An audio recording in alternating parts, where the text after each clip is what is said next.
¿En qué se basa el fundamento médico? Bien, en cierto modo es una integración. Como muy bien ha dicho Antonio, a veces parece que hay una controversia cuando hablamos de oncología. ¿Estamos hablando de acidificación? ¿Estamos hablando de alcalinización? ¿Quién tiene razón? ¿El cáncer es un problema alcalino? ¿El cáncer es un problema ácido?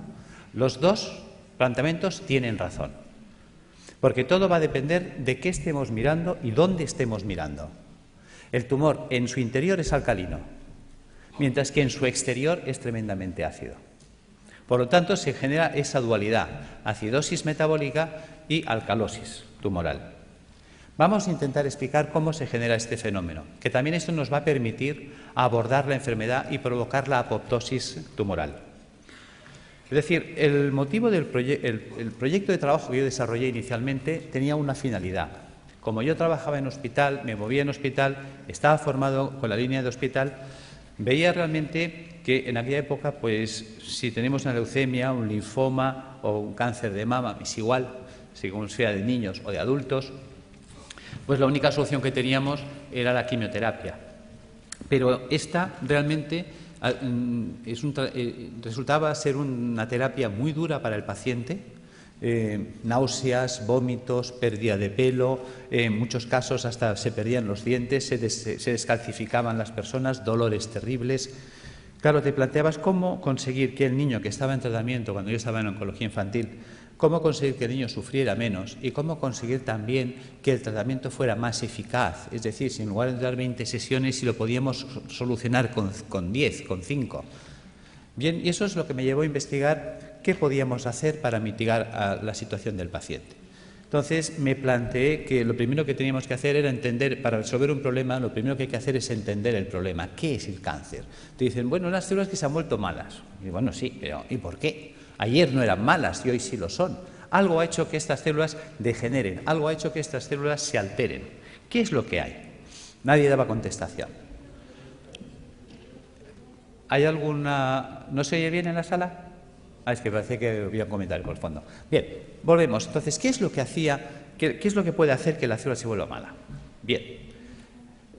Pasa el tiempo, indagas, te mueves, estudias medicina ortomolecular, estudias fitoterapia, estudias homeopatía, estudias dietética y nutrición, que son cosas que en la facultad no nos enseñan. Tienes que marcharte fuera del país, porque aquí eso no se enseñaba. Entonces, pues bueno, tuve la suerte de ir topando con gente extraordinaria, como fue Brillinger, el grupo de Hofer, estuve con Demars, en Jan, en Francia, en Austria, estuve en Holanda con Oswald, estuve en Manchester con Norman Eddy, pude estar en Houston con el grupo de John Stiles, Will Spark, Denis de Lucas. Toda esta gente me fue abriendo un campo de posibilidades y una visión de la enfermedad. Con todo ese bagaje de contactos y conocimientos, pues entonces nos planteamos montar ya un proyecto. Yo estaba en la universidad haciendo prácticas de histología y me hizo gracia que muchas veces hacías tinciones y a unas salían artefactadas y otras no. ¿Qué es un artefacto? Un artefacto es cuando al hacer una tinción, y si esto es una célula, aparecen manchas alrededor de ellas. Te decían que lo habías teñido mal.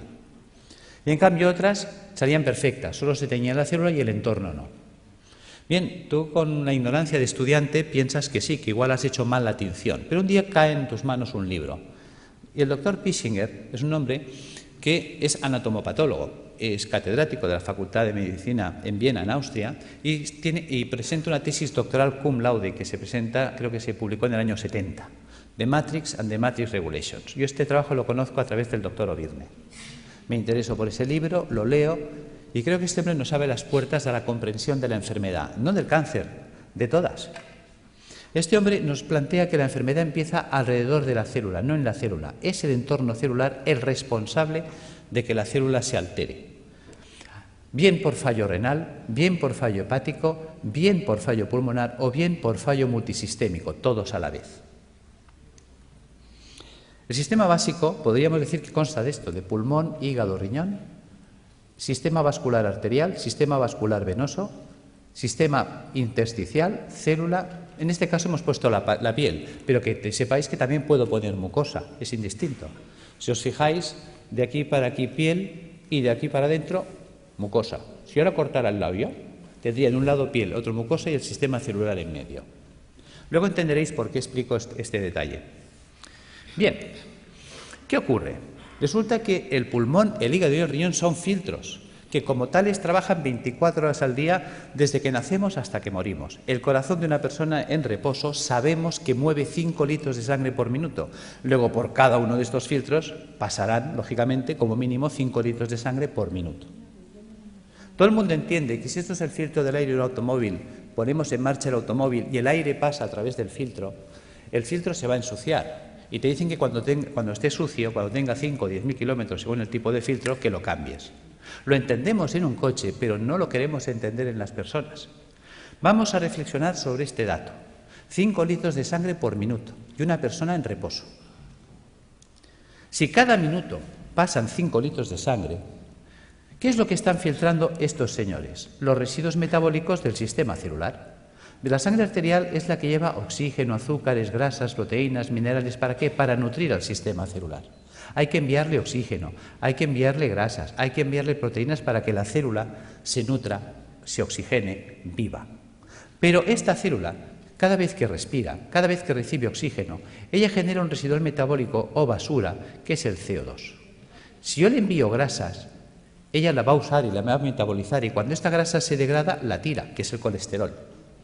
Algo así cuando nosotros ponemos aceite de oliva en una sartén, freímos un huevo, freímos una chistorra y cuando el aceite está quemado lo tiramos. Pues el colesterol sería el aceite quemado, que este debe ser eliminado. Y si le enviamos proteínas, me devuelve ácido úrico. Son ejemplos sencillos. Sabemos que es mucho más compleja la bioquímica celular, pero nos vamos a centrar en 3 datos, en 3 valores fácilmente comprensibles. ¿Qué hay que hacer con estos residuos, esos excrementos celulares? También veréis por qué hablo de excremento, que se excreta. Pues tendrá que ir al sistema venoso y a través del sistema venoso alcanzar pulmón, hígado y riñón y ser eliminados. Fácil es entender que si la célula genera 3 bolsas de basura y eliminamos 3 bolsas de basura, no hay problema. Resulta que estos residuos son de carácter ácido. Ácidos grasos, ácido úrico, ácido carbónico. Bien, mientras el cuerpo sea capaz de hacer esto, no hay problema. Volvamos, rebobinemos. Hemos dicho que el corazón de una persona en reposo mueve 5 litros de sangre por minuto. Eso quiere decir que si en un minuto pasan 5 litros de sangre por el pulmón, el hígado y el riñón para ser filtrados, en 60 minutos pasarán el equivalente a 300 litros. 60 minutos es una hora, luego son 300 litros por hora, que no lo pensamos. Resulta que el día tiene 24 horas. Si en una hora hemos filtrado 300 litros, en 24 horas habremos filtrado el equivalente a 7.200 litros de sangre. Vamos a ser generosos y le vamos a asignar a la sangre densidad 1, como si fuera el agua, que es más densa. La sangre, ya lo sabemos. 1 litro, 1 kilo. Sabemos que 1 litro de agua pesa 1 kilo. Por lo tanto, 7.200 litros pesarán 7.200 kilos. Sabemos que cada 1.000 kilos es una tonelada. Luego estamos hablando del equivalente a un camión de 7 toneladas al día. ¿De qué tamaño es el pulmón? ¿De qué tamaño es el hígado? ¿De qué tamaño es el riñón? Son cosas que nunca nos planteamos ni nos preguntamos. Esto lo explicó Da Vinci. Da Vinci es un hombre que hace un trabajo de anatomía, estudia el cuerpo humano y aprovecha para comprender el cuerpo humano. Porque una de las preguntas que se hacía él era saber qué definía el cuerpo humano, dónde residía el equilibrio, la proporción del cuerpo humano. Y la encuentra en el puño. Por eso desde entonces los pintores hacen este gesto para pintar. El dedo sirve para establecer el punto de fuga y darle profundidad al plano. El puño es la proporción para trasladar al lienzo. Desde entonces sabemos que si yo me quiero comprar un calcetín, el perimetral del puño es la longitud de mi pie. O simplemente cojo referencias anatómicas, mi costilla y mi clavícula. Si miramos aquí dentro está mi pulmón. ¿Qué pasa? Que mis 2 puños son mi pulmón. Si yo cojo como referencias la costilla, aquí dentro está mi hígado. Por lo tanto, si yo cierro los puños, veréis que es la distancia que estoy marcando, 2 puños. Si pongo el puño detrás, el espacio entre costillas y cadera es mi puño. ¿Cuántas veces habéis oído tengo el estómago en un puño? Y es porque estamos dimensionados por el puño. Por lo tanto, hemos hecho esta representación para que veáis el tamaño del pulmón, del hígado y del riñón. Son 2 puños de una persona. ¿Os imagináis un camión de 7 toneladas? Es una persona en reposo. Que sepamos en reposo toda la vida, Buda, que vivía en meditación trascendental. Nosotros no somos Buda. Nervios, estrés, sobrecargas alimentarias, tóxicos alimentarios. Esto va a hacer que estos filtros vayan trabajando de un modo, digamos, enloquecido. Llega un momento que, por lo tanto, estos filtros se van a obstruir. Y si nadie se ocupa de limpiarlos, porque nadie nos enseña cómo mantenerlos, ya que nosotros no los podemos cambiar en un coche. Nosotros cada 5.000 kilómetros, cada 5 años, no podemos estar cambiando los filtros del aire, el filtro del aceite y el filtro de la gasolina como en un coche. Claro, pues si no nos cuentan nada ni hacemos nada, estos se obstruirán. Empezaremos, por lo tanto, a retener CO2. Empezaremos a retener colesterol, empezaremos a retener ácido úrico, puesto que un filtro obstruido ya no trabaja al 100%, su rendimiento cae.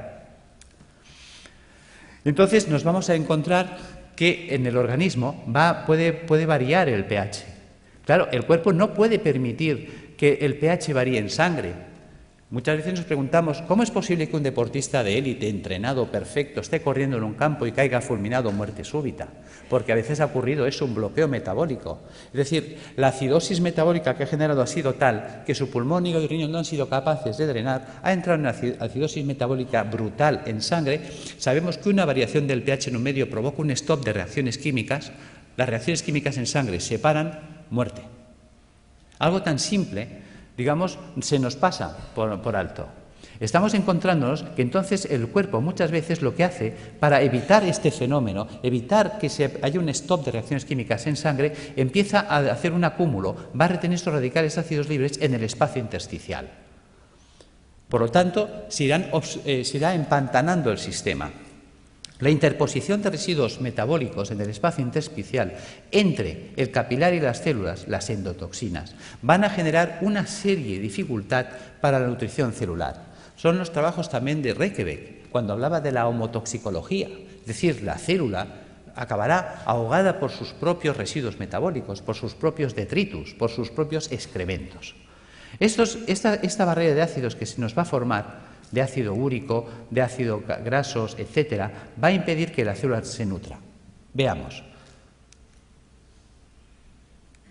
¿Veis la diferencia de imágenes? Es decir, la célula sana vive, digamos, flotando. El 70% del cuerpo es agua. Fijaros que eso es lo que llamaríamos el plasma intersticial. Ella tiene que vivir en una piscina de agua cristalina y transparente. Si los filtros se obstruyen, y ya este drenaje no se puede llevar al 100%. Imaginaros que la capacidad de filtraje es del 80%.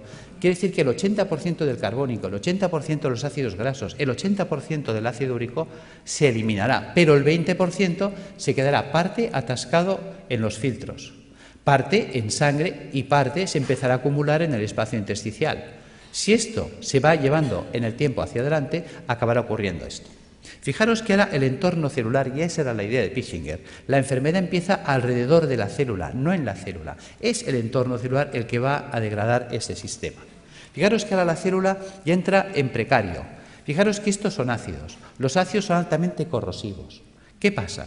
Que si yo tengo aquí oxígeno y quiero que el oxígeno vaya del capilar hasta la célula, tiene que atravesar esta barrera de ácidos y reaccionan con él y se los sacuden del medio. Cualquier nutriente tendrá que quedarse aquí, atacado por los ácidos, con lo cual la célula se queda sin oxígeno y sin comida, y además atacada químicamente por sus propios ácidos.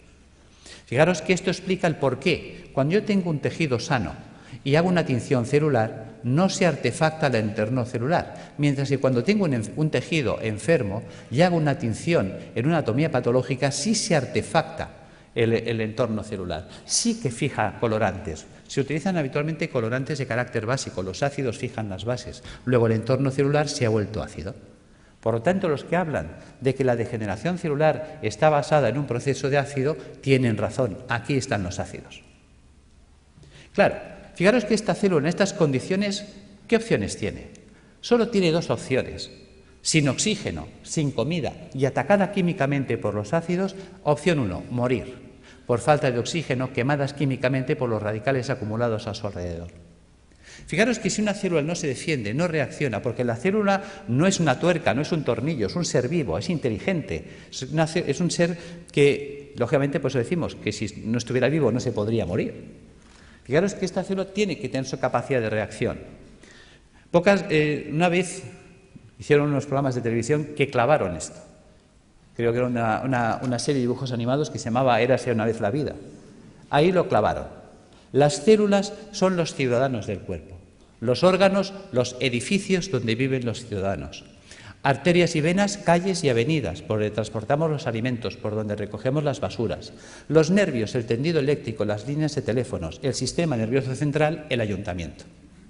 Cuando miramos el cuerpo desde esta situación que parece infantil, fijaros que los americanos, si algo han tenido bueno, es enseñarnos ciencia a través de mecanismos infantiles, pues ¿por qué no aprovechar ese sistema que es altamente didáctico? Y tendremos una comprensión mayor de la enfermedad. ¿Qué pasa si las células se mueren? Imaginaos que una célula no se defiende, no reacciona. Se queda en ese medio y dice, bueno, pues me muero, esto ya se acabó. ¿Veis? Si se mueren las células del cerebro, porque esto está pasando en todo el cuerpo, entonces me quedaré sin células cerebrales, Alzheimer. Si se me mueren las células de la base del cerebro, Parkinson. ¿Veis? Fijaros que aquí tengo un cable en la mano. Por todos sitios hay cables. Los cables tienen un forro de plástico.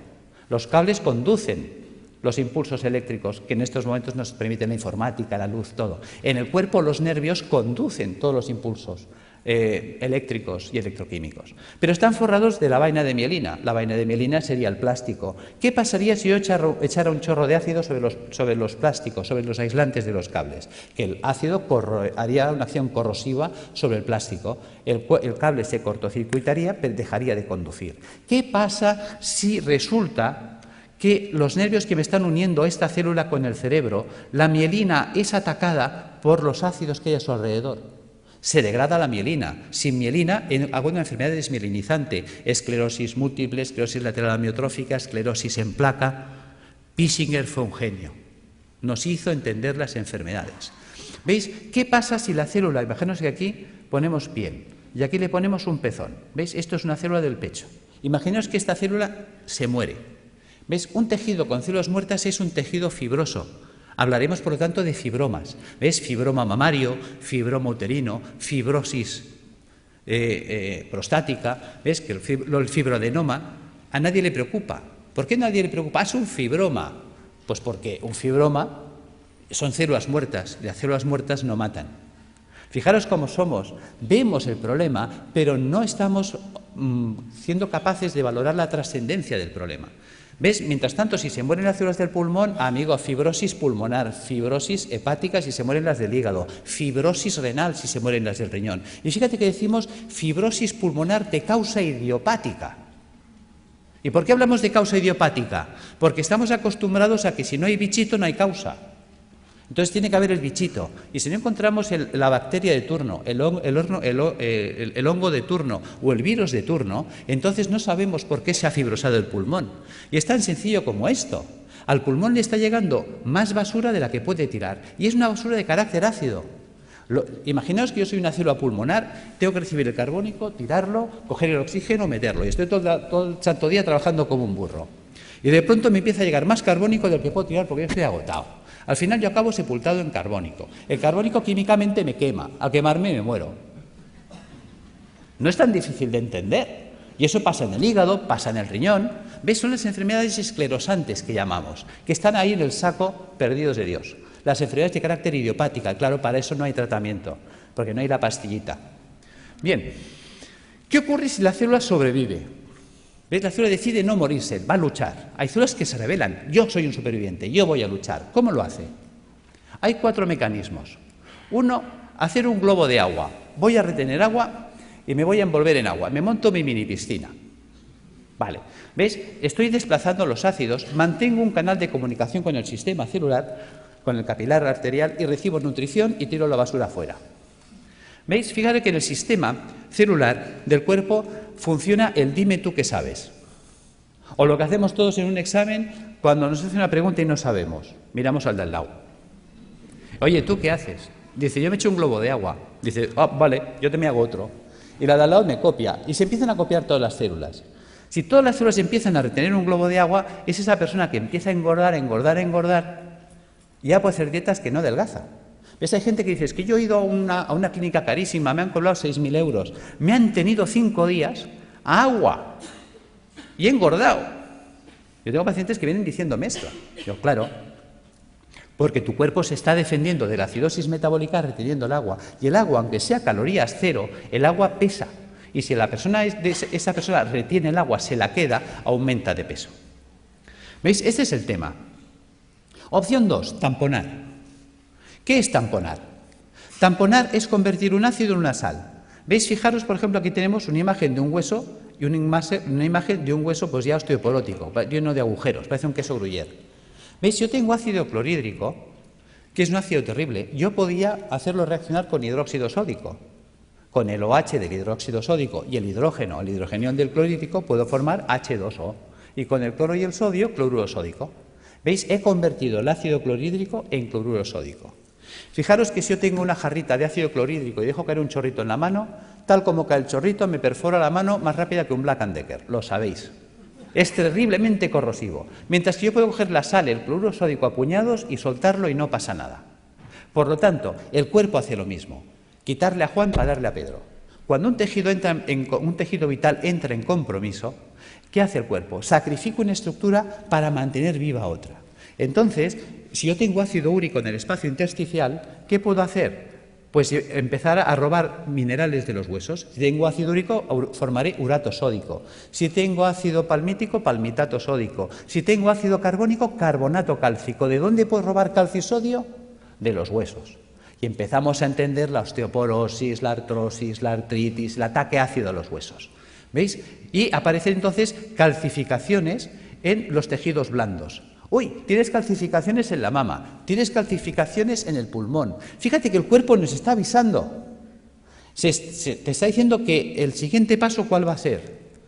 ¿Ves? Nos queda un paso que es el drenaje. Fijaros, volvamos atrás, que yo por la piel puedo eliminar carbónico.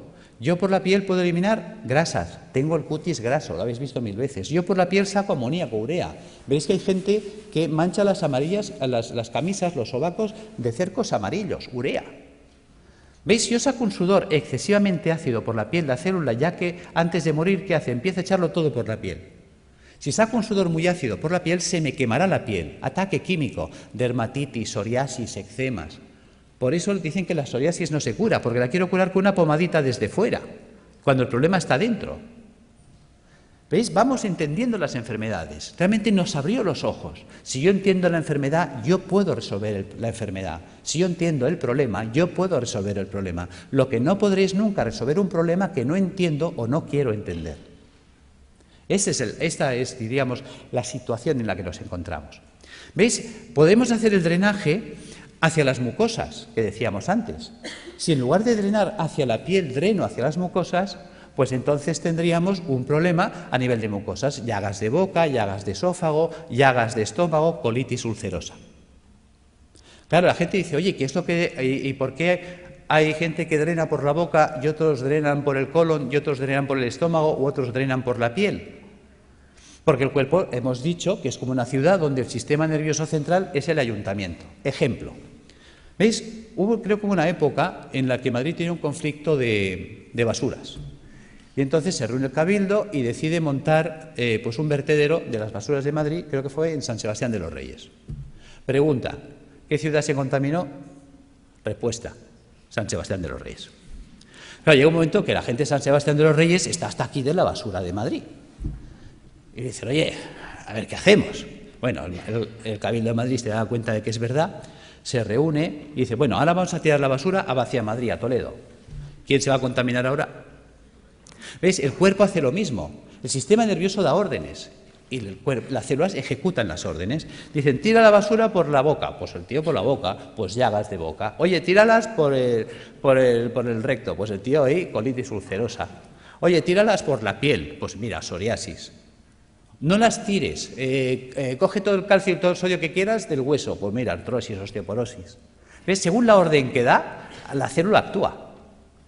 ¿Veis? Fijaros que eso es importante entenderlo, aunque sea en clave de cómics. Opción 4, mutar. ¿Qué es mutar? Lo que hoy nos acontece, el cáncer. ¿En qué consiste la mutación? ¿Veis? Célula sana que muta a célula tumoral. ¿Cómo vive la célula sana? La célula sana vive en un medio alcalino, vive con oxígeno, vive con poco sodio y vive utilizando proteínas levógiras giradas a la izquierda. ¿Qué ha pasado? Ha pasado que el medio se ha vuelto ácido. ¿Veis? La célula tumoral muta porque su entorno ya no es alcalino, se ha vuelto ácido. Se ha quedado sin oxígeno. ¿Qué opción le queda a esta célula sin oxígeno? Solo tiene dos opciones, o morir o mutar. ¿En qué consiste la mutación? Sabéis que la célula para vivir necesita energía. La energía es el ATP. ¿De dónde saca el ATP? Bueno, pues hemos hablado, creo que se ha hablado hoy del ciclo de Krebs. En la mitocondria podemos obtener el ATP a través de la vía oxidativa, con oxígeno. Pero cuando una célula no tiene oxígeno, puede abrir una ruta alternativa que es la del pirúvico. Y entonces, a través de la glicólisis con el pirúvico, obtener ATP más ácido láctico más alcohol. Por eso, quien nos dice que en los tumores hay alcohol, se explica, porque es una ruta de fermentación ácida. Y esa ruta anaeróbica le permite seguir viviendo a la célula, que es un mecanismo de supervivencia, porque está en juego su vida. Y entonces, ¿ella qué hace? Empieza a cargar mucho sodio en su interior. ¿Veis? La célula normal, la célula sana, tiene potasio en el interior del citoplasma y sodio fuera. Se invierte, entra el sodio dentro de la célula a mansalva y el potasio sale, porque estamos usando un sistema inverso. ¿Veis? Ahora se explica cuando dicen es que los tumores son alcalinos. Claro, la célula tiene que ser muy alcalina en su interior para aguantar el ataque ácido exterior. ¿Entendéis que todos tienen razón? Si yo estoy mirando el interior tumoral, me encuentro con una alcalosis, mientras que si estoy mirando el exterior, me encuentro con acidosis. Esta es la explicación. Por lo tanto, vamos entrando en razón. Cuando estamos ya en una situación tumoral, ¿qué nos propone la medicina académica?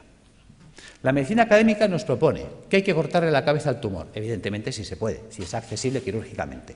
Es decir, la decapitación del tumor es lo que llamaríamos la cirugía. Opción 2, a la hoguera, achicharrar el tumor. La radioterapia. Opción 3, el envenenamiento. Eso sería la quimioterapia. ¿Ves? La célula tumoral, la quimioterapia es un citotóxico, o sea, es un tóxico para la célula, hay que matarla. ¿Veis? Por lo tanto, o la mato de un hachazo, o la mato porque la achicharro, o la mato porque la enveneno. La cuestión es que hay que matarla. Y además es verdad, porque si no nos mataría a nosotros. Bien, por lo tanto, si observamos, esas 6 opciones que nos da, nos hace entender que estamos anclados, por decirlo así, en el siglo XII, por no decir el siglo I. Decapitación, hoguera, envenenamiento. Queda en clave de humor, pero es real. O sea, cuando hay un tumor, no hay más. O le corto la cabeza, o la achicharro, o la enveneno. Vale. Pero si pensamos como en el siglo XII, aunque la escena que os he puesto pertenece, creo que es al siglo I, nos encontramos que si pensamos como en esa época, nos queda una cuarta vía que la estamos olvidando. ¿Qué podían hacer con un enemigo difícil de batir? El asedio. ¿Os acordáis? Numancia. Le quitamos el agua, le quitamos la comida, y sin agua, sin comida, esperar, que se muere solito. Bien, eso sería la apoptosis. ¿Cómo acorralar el tumor? Pues alcalinizando al paciente, puesto que el paciente ya que está muy ácido y el ácido me está desencadenando el problema, vamos a alcalinizarlo. Resulta que sabemos que la célula tumoral para poder vivir necesita mucho sodio. Resulta que al paciente hipertenso le decimos come sin sal, al paciente cardiópata le decimos come sin sal, al paciente que está mal del riñón, al nefrópata le decimos come sin sal. Pues digamos al oncológico que coma sin sal, puesto que la célula tumoral necesita mucha sal para ser muy alcalina en su interior. Si le quito la sal, lo hago polvo. Luego, utilizar enzimas proteolíticos de acción selectiva. ¿Qué es un enzima proteolítico de acción selectiva? Una enzima que destruye proteínas, pero no todas. ¿Cuáles? Las dextro. Resulta que la célula tumoral, para vivir, ha tenido que desarrollar un tipo de proteína que es la dextro. Fijaros que en el cuerpo todos los aminoácidos son L-metionina, L-cisteína, L-arginina. ¿Por qué? Porque nuestras proteínas son levo, pero las proteínas levógiras son estables en un medio alcalino, en un medio ácido no son estables. Luego necesito una proteína estable en un medio ácido, la dextrógira. Vale, pero si yo pongo a circular enzimas proteolíticos de acción selectiva que destruyan a esa proteína, ¿ves? Ya le he quitado el sodio, le he quitado la comida, le quito los ácidos. Y luego resulta que la célula tumoral, al volverse anaeróbica, se vuelve vulnerable al oxígeno. El oxígeno es tóxico para las células anaeróbicas, las mata. De hecho, yo he estado en Alemania aprendiendo técnicas de ozonoterapia porque el ozono es tóxico para la célula anaeróbica. Vale. También podemos utilizar peroxidasas, enzimas que ayuden a liberar mucho oxígeno en los tejidos. ¿Cómo conseguir esto? ¿Cómo vamos a alcalinizar al paciente? Recuperando la función del hígado y del riñón y del pulmón, eliminando las toxinas acumuladas en el espacio intersticial. ¿Cómo lo vamos a hacer? Pues con dieta alcalinizante, con hidroterapia, con tratamiento natural y con tratamiento físico. ¿Veis? Si yo utilizo quimioterapia solo, ¿cuántos pilares tengo? 1. Mientras que si uso dieta, baños, tratamiento natural y tratamiento físico, ¿cuántos pilares tengo? 4. Es más estable. Esa es la idea. Que entendamos qué es la dieta, que nunca se nos habla de ella, qué es la hidroterapia, la gran olvidada. Hasta se me ha llegado a decir que esto no es científico. Y me lo han dicho médicos, esto de los balnearios, esto no es científico. Y resulta que existe en la Universidad Complutense una cátedra de hidroterapia médica, de hidrología médica. O sea, ni siquiera sabemos lo que tenemos en nuestras propias universidades. Y es de las mejores cátedras que hay en Europa. Cuando te mueves fuera, te hablan, oh, la doctora Bacaicoa. ¿Y tú quién es la doctora Bacaicoa? Hasta tienes que empezar a buscar y pues dices, ¡san Dios, tengo que conocer a esta mujer! Cuando me cae el libro, y también, digamos, es un libro que he escrito, ahora no recuerdo el otro autor, que también es un profesor emérito, dices, por Dios, empiezas a tirar del libro y dices, ¿y por qué me han ocultado que existe esto a mí? Bien, seguimos. ¿Qué es esto de las plantas y qué es esto del tratamiento físico? Vamos a entrar ahí. ¿Por qué dieta? Muy importante. La dieta cárnica es acidificante de la orina. Si yo me como carne, mañana estoy haciendo pis de carácter ácido. Mientras que si yo como vegetariano, mañana estoy haciendo pis de carácter alcalino. ¿Qué quiere decir esto? Que la dieta vegetariana me alcaliniza. Vale. Por lo tanto, vamos a hacer dietas vegetarianas. ¿Veis? Un filtro sucio no es un filtro roto. Un filtro sucio se puede lavar. ¿Y con qué se lavan las cosas? Con agua. A veces tan simple que es no nos lo podemos creer. Resulta que el 95% de la fruta y la verdura es agua. Con la dieta vegetariana se lavan los filtros. ¿Veis? Ensalada, bistec y fruta. Quito el bistec. ¿Qué me queda? Ensalada y fruta. ¿Veis? ¿Os suena los viernes no comer carne? Claro que os suena. Que la gente dice, uy, eso es cosa de curas. Claro, y la palabra cura viene de curar. Mens sana in corpore sano.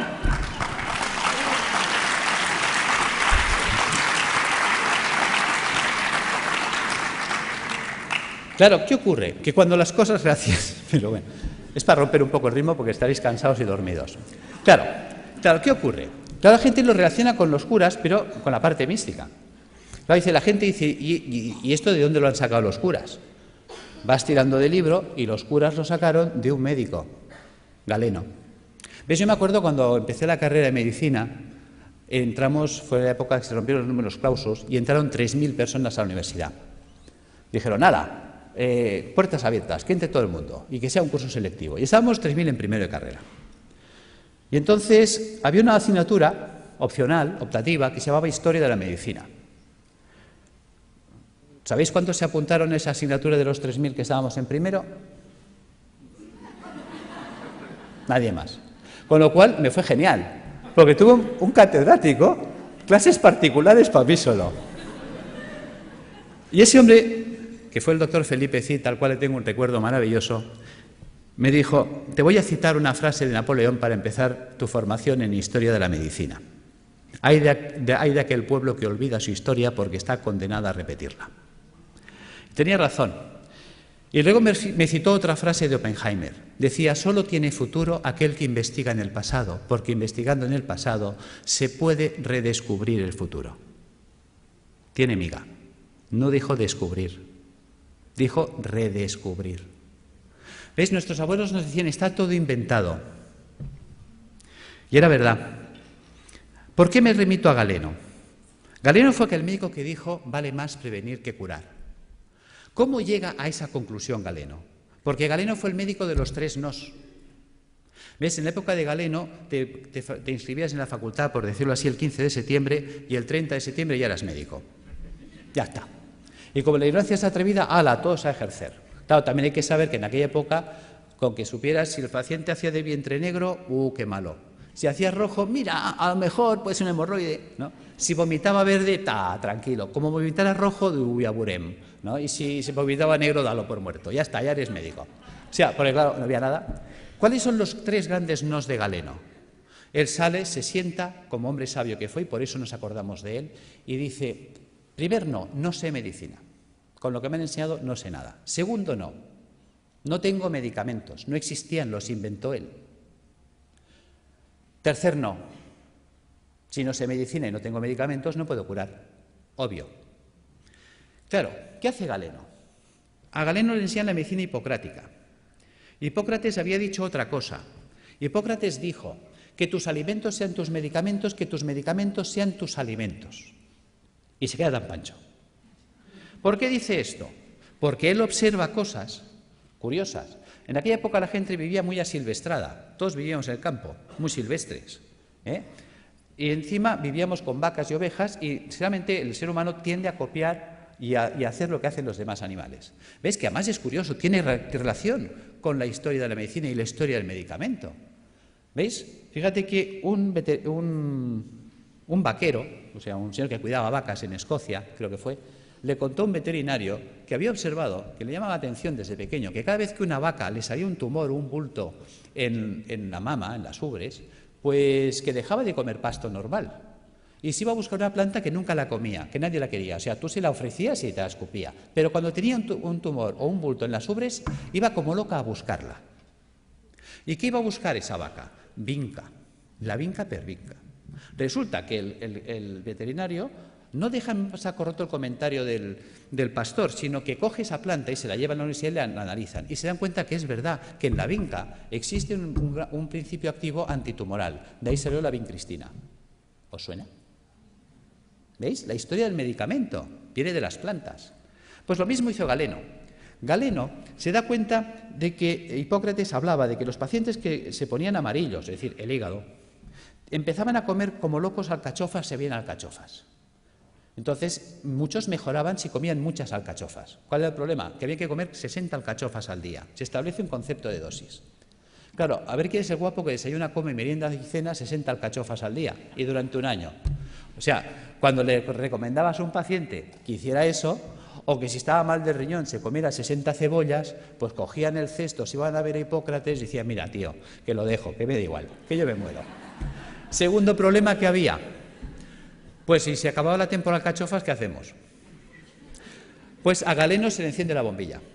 Galeno se da cuenta que la planta seca conserva lo que él llamaba el espíritu curativo de la planta, que es lo que conocemos como principio activo, y que la planta seca quedaba reducida al 5%, que esa planta seca se podía hacer polvo, se podía poner en un cilindro y con un pistón se podía machacar. Y la podía comprimir, acaba de inventar el comprimido. Y en un comprimidor le atizaba 10 alcachofas, con lo cual si te daba 2 comprimidos de desayuno, comida y cena, eso funcionaba. ¿Ves? Y en montar los extractos, empieza a montar la galénica, el arte de hacer medicamentos. Entonces él se da cuenta que hay plantas que limpian el pulmón, plantas que limpian el hígado, plantas que limpian el riñón. Entonces llega una dieta eminentemente hídrica, la cura de aguas, que os suena, y le ponemos plantas que limpian el riñón, plantas que limpian el hígado, ¿ves? Por ejemplo, una cola de caballo, un té verde, una arenaria, o pongo una alcachofera, un diente de león, un boldo, o pongo una planta que me limpia el pulmón, el tomillo, el gordolobo, el llantén. ¿Veis? Hagámoslo simple, va, voy a coger té verde, alcachofera y tomillo. ¿Veis? Ya tengo la fórmula de las plantas que me van a limpiar los filtros. Si le paso agua y jabón, se limpiará más rápido. Claro, si encima le cojo los trabajos de Demetrier con los oligoelementos, me meto en los trabajos de eminentes investigadores en el mundo de la ortomolecular, vitaminas, enzimas, las acciones que tienen, vamos a mejorar la actividad y la funcionalidad de estos órganos, con lo cual el drenaje de los ácidos se va a activar. Me voy a remitir también a Galeno. Galeno se da cuenta de la importancia de los baños termales. Fijaros que en aquella época habían las termas romanas. ¿Ves? Galeno establece un sistema de dieta a la gente que venía a su consulta. ¿Ves? En las casas romanas, en los domus, había el vomitorio. La gente se levantaba, comía y se iba a vomitar para seguir comiendo, hasta que reventaban. Y cuando llegaban a Galeno, él en sus textos lo decía. El paciente me llega gordo, seboso, sudoroso, con un sudor repelente, un fétor vomitivo y unas deposiciones putrefactas. Decía, está podrido por dentro. Y además decía, huele a cloaca obstruida, que los romanos tenían alcantarillas, o sea, ya sabía lo que se decía él. Fijaros, por lo tanto, decía, hay que desatascar la cloaca, es decir, todo el tubo digestivo. Entonces, él, por un lado, se da cuenta de la función del agua. ¿Cómo funciona el agua? El agua termal nos vamos entendiendo ya por qué funciona. ¿Veis? Las aguas termales son aguas calientes. Por lo tanto, si yo me sumerjo en agua caliente, ¿qué pasará con los poros de mi cuerpo? Se van a dilatar. Sabemos que el agua de los balnearios son aguas minerales. ¿Qué minerales tienen? Cloruro sódico, cloruro magnésico, cloruro potásico y así. A una concentración salina no menor de 20 gramos de sal por litro de agua. Resulta que el agua de nuestro cuerpo tiene 9,4 gramos de sal por litro de agua. Claro, se va a generar un gradiente de ósmosis. Los líquidos van de donde hay menos a donde hay más. Cuando yo me sumerjo en una bañera con agua caliente y salada, ¿veis? Fijaros que aquí en medio todos tenemos una vena gorda, que podríamos llamar que es la alcantarilla, donde van todos los residuos celulares. Pero si yo abro los poros y con la sal tiro para afuera, estoy sacando de mi cuerpo ácido carbónico, ácidos grasos, ácido úrico. O sea, realmente el baño termal es una diálisis percutánea, es un riñón, es un pulmón, es un hígado artificial de alto rendimiento y de bajo coste. Con el tiempo, lo que era del pueblo, porque fijaros que era la época de la res pública, la cosa pública, la época romana en la que vivía Galeno, por lo tanto eran los baños públicos, las termas romanas, con el tiempo los baños pasaron a la aristocracia. Vale. Pero como todo se recicla, con el tiempo el baño que estuvo en la aristocracia volvió al pueblo. Y volvió simplemente por un tema de avaricia. Fijaros que un balneario pues vale, por ejemplo, uno baratito, hoy en día vale 120 euros al día. Quiere decir que un tratamiento de 30 días nos costaría 3.600 euros y estabilizar a un paciente oncológico 10 meses, 36.000 euros. ¿Quién se puede pagar esto? Un rico. ¿Pero qué es un rico? Pensemos. Y no me digáis que es un tío con pasta porque es falso. Sabiduría popular. El padre obrero, el hijo caballero, el nieto pordiosero. Es decir, hay el que hace el dinero, al que se lo ventila y la familia venida menos. ¿Veis? Un rico no es eso, no es un señor con pasta. Un rico es un señor que siempre está pensando cómo tener las cosas sin pagar, que por eso es rico. Porque gana y no gasta. ¿Ves? El rico iba al balneario y dice, a ver, ¿qué tiene el balneario que cura tanto? Dice que las aguas son termales. Dice, Pepe, pon un termo en mi casa. ¿Ves? Si yo caliento, lo hago en un termo, el agua que sale del termo es termal. ¿Qué más necesito? Dice, es que esto, una bañera. Pues Pepe, pon una bañera. ¿Qué más pasa? Oh, es que el agua son minerales. Jacinto, tú que eres químico. A ver, ¿qué tiene el agua que cura tanto? Jacinto que analiza y dice, oh, es que el agua tiene minerales. ¿Cuáles? Cloruro sódico, cloruro magnésico, cloruro potásico. Joder, esto es sal de cocina, ¿no? Sí, pues échale sal al baño. ¿Cuántas veces habéis oído sales de baño? Pero ¿cuántas veces os habéis preguntado por qué hay que echarle sal al baño? ¿Cuánta sal tengo? Uy, perdón. ¿Cuánta sal tengo que echar al baño? ¿Para qué tengo que echar al baño? ¿Ves? Nunca nos preguntamos. Somos poco curiosos. Resulta que Jacinto, que era químico, le dice, es que tiene 20 gramos de sal por litro de agua. Claro, el tío que está acostumbrado a hacer números dice, pues que me haga una bañera que llena hasta la mitad cubique 100 litros. Las bañeras estándar de casa, llenadas hasta la mitad, cubican 100 litros de agua. Dice, ¿y eso? ¿Y por qué hasta la mitad? Hombre, hasta la mitad porque por el principio de Arquímedes, cuando yo me meto en la bañera, el nivel del agua sube. Luego dejo un espacio o a fregar. Bien. ¿Por qué 100 litros? ¿Cómo sé que en mi bañera tengo 20 gramos de sal por litro de agua? Echando 2 kilos de sal. ¿Ves? 2 kilos son 2.000 gramos. 2.000 gramos en 100, tacho 2 ceros. Tacho 2 ceros, 20 a 1. Ya tengo la concentración salina. ¿Qué vale un kilo de sal? El otro día lo compré en el Capravo, mientras no nos suban el IVA, a 15 céntimos el kilo. Luego 2 kilos, 30 céntimos. 30 céntimos por 30 días, 9 euros. Y en casa. Yo tengo pacientes que me llegan desesperados, y no por falta de razón. Me dicen, estoy en insuficiencia renal crónica desde hace 10 años. Ya he entrado en lista de trasplante, no aparece el trasplante y vienen hechos una pena, pobrecitos. La diálisis ya no da de sí y como no aparezca un riñón en 6 meses, yo no salgo adelante. Simplemente por decirle, ponte en la bañera con 2 kilos de sal cada día, a los 15 días ese hombre está alucinado de cómo tiene sus análisis, porque está haciendo una diálisis diaria. Está sacando ácido úrico por los poros, por ósmosis. Ósmosis percutánea. No pensamos el poder de la bañera. Ahora la gente está quitando las bañeras y abriendo los balnearios.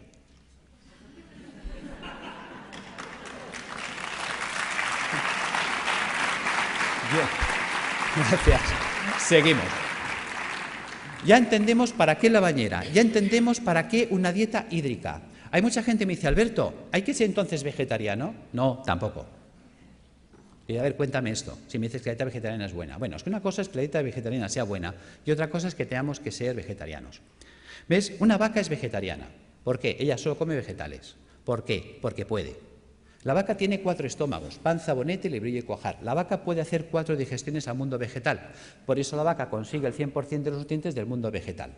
¿Cuántos estómagos tenemos nosotros? Nosotros tenemos un estómago.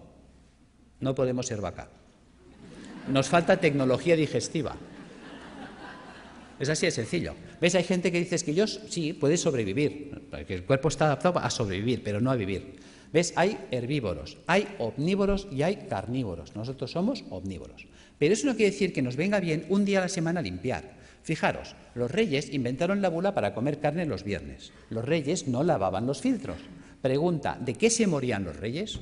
Los reyes se morían de gota, de ácido úrico. ¿Ves? Los ácidos son los que nos matan. Si a mí se me tapa el riñón, yo no podré eliminar el ácido úrico. El ácido úrico me va a corroer los huesos, un dolor terrible, y me va a corroer el sistema arterial por dentro y venoso. Al final me muero de una hemorragia urémica. Fijaros, perforación de las arterias, muerte. Si a mí se me tapa el hígado, no podré eliminar el colesterol. Si no puedo eliminar el colesterol, se me acumulan las arterias, se taponan, infarto, muerto. Si a mí se me tapa el pulmón, no podré eliminar el CO2. El CO2 se me acumula, ya sabéis, es citotóxico, muerto. Los ácidos nos matan. Tan sencillo como esto. Entonces, si añadimos esto a la dieta hiposódica, que ¿cómo afecta esta dieta a la célula tumoral? La célula tumoral necesita mucho sodio para alcalinizar su citoplasma y poder así contrarrestar el ataque ácido externo. Si se queda sin sodio, no puede hacerlo. Y entonces el propio ataque ácido también la puede matar. ¿Cómo matar de hambre a la célula tumoral? Utilizando enzimas proteolíticos de acción selectiva que destruyen solo proteínas extrógenas. Ese fue el pecado de Chacón, encontrar enzimas que destruyen esas proteínas y mata de hambre a la célula, que es inocuo para el sistema, puesto que solo destruye proteínas dextrógenas que solo afecta a la colonia de células tumorales. La célula sana que no ha mutado, como ella sigue tirando de proteínas levógenas, a ella no se entera, no le afecta. ¿Cómo hiperoxigenar los tejidos? El simple drenaje de toxinas, por el simple drenaje de las toxinas, hará que llegue oxígeno a los tejidos. La ozonoterapia, habéis visto unos muy buenos resultados. Y suministrando al paciente enzimas hiperoxidasas, que también van a mejorar muchísimo. Y aquí están los trabajos con el peróxido de fenilglioxal, que en su día funcionó, de don Gregorio Ramón Cebrián, creo que se llamaba, el doctor Javier López Garcés, hicieron unos trabajos extraordinarios con las peroxidasas. Y yo las uso, funcionan muy bien. Tratamientos físicos, claro que sí, la acupuntura, la osteopatía, la quiropraxia, la magnetoterapia, todo esto nos va a ayudar a reequilibrar todos los sistemas bioenergéticos del cuerpo. ¿Qué ha pasado con toda esa acción que hemos desarrollado? Pues que la célula tumoral, su entorno ya no es ácido. A la célula tumoral le llega oxígeno, que es tóxico para las células anaeróbicas o tumorales. Se queda sin sodio y se queda sin proteínas dextrógenas. Traducido, la célula sana conserva íntegra toda su ruta metabólica, todo lo que ella necesita para vivir, mientras que la tumoral se la hemos quitado. Algo así como si yo tengo una célula que se ha adaptado a vivir en agua dulce, un pez que se ha adaptado a vivir en el agua dulce, y cojo ese pez y lo pongo en el mar otra vez. Ese pez de río en el mar se va a morir, aunque esté en agua, porque el agua es distinta. No es su ecosistema. Nos estamos cargando directamente el ecosistema de la célula tumoral, y eso nos conduce a la apoptosis. Sin sodio, sin proteínas dextrógenas, sin ácidos y con oxígeno en el medio, la célula tumoral no puede vivir. Fijaros que yo puedo alcalinizar con bicarbonato sódico, claro que sí. Que podemos estar debatiendo si es un hongo el que desencadena el sistema o es un sistema que se ha acidificado y ha generado las condiciones para que esto suceda.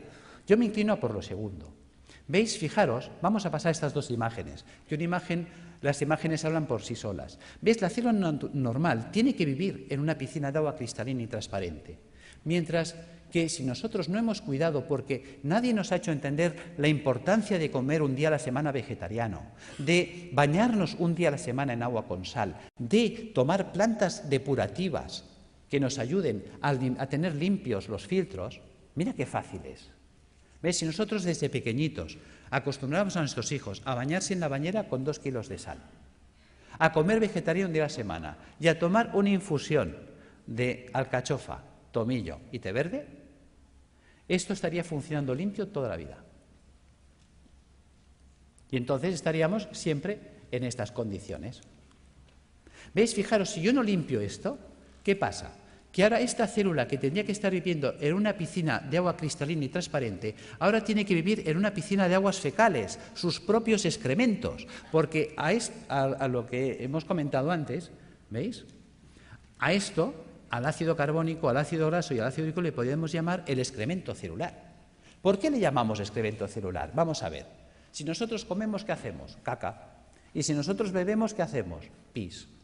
Pues si la célula come, hace caca, y si la célula bebe, hace pis. Esto es el pis y la caca celular. Si nadie se la recoge, la pobre célula tiene que vivir flotando en aguas fecales. Y mientras el agua no llega aquí, todos tranquilos, y diciendo, y no hagan olas, pero como la cosa empieza a subir, lo entendéis. ¿Veis? Posibilidades de que esta célula se infecte en una piscina de aguas fecales. Es como si tú tienes un hijo y tienes dos piscinas, una de agua limpia, cristalina, transparente y tratada y una fosa séptica llena de aguas fecales. Y le dices al niño, hala niño, haz aquí 4 piscinas en la fosa séptica. Se te muere el niño. Lo entendemos en ese ejemplo y no lo queremos entender aquí. Es algo tan gráfico como lo explicó Pischinger, es algo tan genial que dices, Dios mío, y tan simple de poder llevar al paciente a estas condiciones, que las cosas van a ir mucho mejor. Fijaros que todo vale incluso. Ya sé que José Antonio hasta me puede tirar el zapato, porque claro, cuando empezó mi trabajo, ¿cuál era el problema? Mi problema era que yo... Uy, perdón, ¿qué he hecho? Perdón. Vamos ya al fondo. ¿Cuál era el problema? Yo estaba trabajando con quimioterapia cuando empezó mi proyecto de trabajo.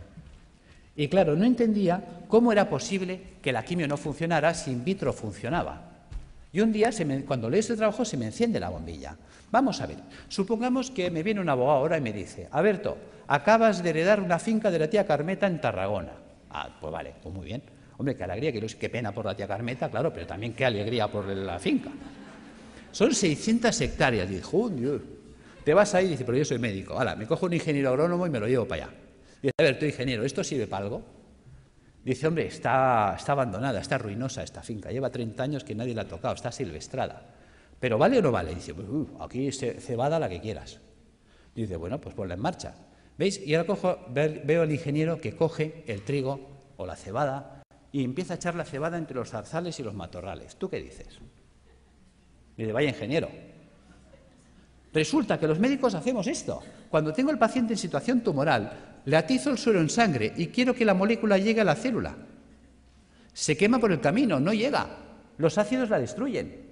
Entonces tengo mucha toxicidad y poca efectividad. Claro, cuando limpias el sistema, si tú ahora pones la quimio en sangre, ¿cuánta quimio llega? Toda. Manda huevos, que decía Trillos. Claro, con este sistema, ¿qué pasa?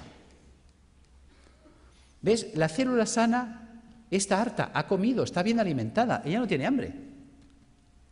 Resulta que la que tiene hambre es la tumoral. Luego es mucho más sensible y por eso veíamos que hay pacientes que necesitan 20 o 30 sesiones, en 3 o en 4 entran en remisión completa. Ahí está la gracia. Es decir, que tampoco obliga a renunciar a nadie, porque el miedo es muy fuerte. Y si dejo el hospital, ¿qué me pasa? Que no te pasa nada, tío. O sea, que conseguimos que los pacientes tolerasen mejor. Pero es que estamos viendo cosas sorprendentes. Yo ahora he estado en Calcuta con los doctores Banerjee y ya el año pasado estuve con ellos en la Facultad de Medicina y me interesé muchísimo por sus trabajos. Llevo 20 años trabajando con la homeopatía y yo la utilizaba como para tratar el terreno, para desintoxicar el sistema, que son los trabajos de Reykjavik, que todo eso me ha ido muy bien. Pero cuando he puesto en marcha los protocolos de Banerjee, sorpresa. Una sorpresa preciosa ha sido un caso clínico, y con eso cierro, de una chica joven de 31 años que viene a mi consulta el mes de mayo, en muy malas condiciones. Esta chica, pues le detectaron un tumor cerebral estando embarazada de 34 semanas. Entonces se le ponen anticonvulsivantes, antiedematosos, se le hace cesárea, se salva a la criatura, se le opera, se le quita el tumor cerebral en la medida que se puede, ya sabéis que siempre se hace lo que se puede, no la limpieza total nunca es posible. Se revisa y le encuentran en la revisión general que tiene metástasis en ambos pulmones, metástasis hepáticas, las cadenas ganglionarias torácicas invadidas, todo el sistema linfático abdominal invadido, metástasis óseas, metástasis musculares. En esta situación deciden, con buen criterio para mí, no abordar quimioterapia ni nada, porque es que la situación está tan avanzada, es un grado 4 tan avanzado, que la calidad de vida que va a tener la paciente y las posibilidades de sobrevivir más de 2, 3, 4 meses lo van a ver difícil. Entonces deciden tratamiento paliativo y nada más. En estas condiciones llega la consulta y pones en marcha todos estos dispositivos. Y además asocias los protocolos de Banerjee, le pones rutagrapelo y más calcárea fosfórica para atender el campo cerebral, el calicarbonicum para atender el pulmón, el hidrastis canadiensis para atender la carcinomatosis difusa, el zinfitum y el hipericum para las metástasis óseas. Sorpresa. Resulta que al mes viene muy mejorada la mujer. En el mes de julio se le pide pruebas y se las hacen el 13 de julio. Y en el 13 de julio le observan, después de 2 meses y medio de tratamiento, que las metástasis pulmonares habían desaparecido, las metástasis hepáticas desaparecidas, las lesiones ganglionares en remisión completa, la lesión tumoral ni rastro cerebral desaparecida y las lesiones metastásicas de huesos y de músculos reducidas en un 50%. Esta mujer la volvemos a ver en septiembre, el estado general actual es increíble. Realmente está evolucionando muy bien. Ha sido catalogada de remisión espontánea. Y decimos...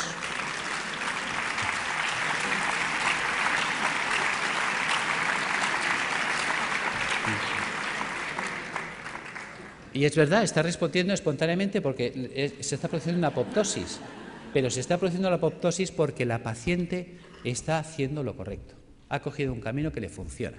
Hay veces que gente me dice, Alberto, ¿tú curas cánceres? No. Pero sí que damos un manual de instrucciones que permiten que el cuerpo se coloque en condiciones tales que entonces el cuerpo sí puede curarse a sí mismo. En fin, espero no haber sido pesado. Gracias.